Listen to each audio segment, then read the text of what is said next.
If you can introduce yourself, please. I'm Katie Tsitsicosta. I'm president of the National Commission for UNESCO in Greece.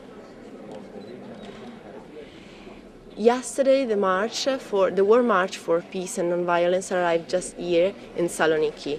What are your expectations about this march? First of all, I am looking for awareness of people. It's time everyone to be responsible for the future of the world.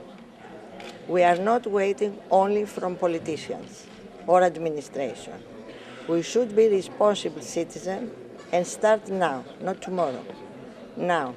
Because if we are looking, people starving and dying, about 25 million people, particularly young people, and we are looking $60 billion to be spent for army and war, I think it's impossible. We cannot continue and wait something from this world. We are going to the disaster of the world if we are continuing. So citizens, we have to come in actions.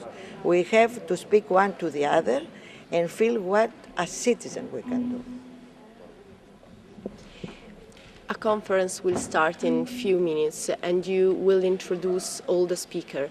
But the audience today will be made by young people. What is the main challenge? What do you think is the main challenge to talk to young people today about peace issue and non-violence issues? First of all, we start from youngs because in the mind of people where war is born, we have to fight for peace.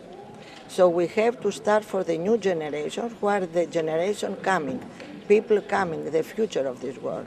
So we have to change them. At least the responsible citizen, we have to invest on, make all the young people aware of what is happening around the world. We have to be responsive, and we are starting from the young generation. You just sum up the world situation is not the best ever.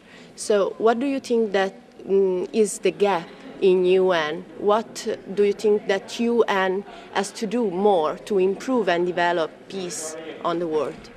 First of all, the UN is always announcing a reform, because I work in the UN system as volunteer, of course, as president. I'm not an employee, but they are talking a lot and they are doing very few things. So I think through the reform of the United Nations, we should look at what we can have for people. We have give the priorities, not only in names, but to do something for these priorities. We say, for example, in UNESCO, priorities are women and Africa and Asia people. We have to do something concretely, not to discuss or not trying the big countries through money they are giving to try only to have influence on these people.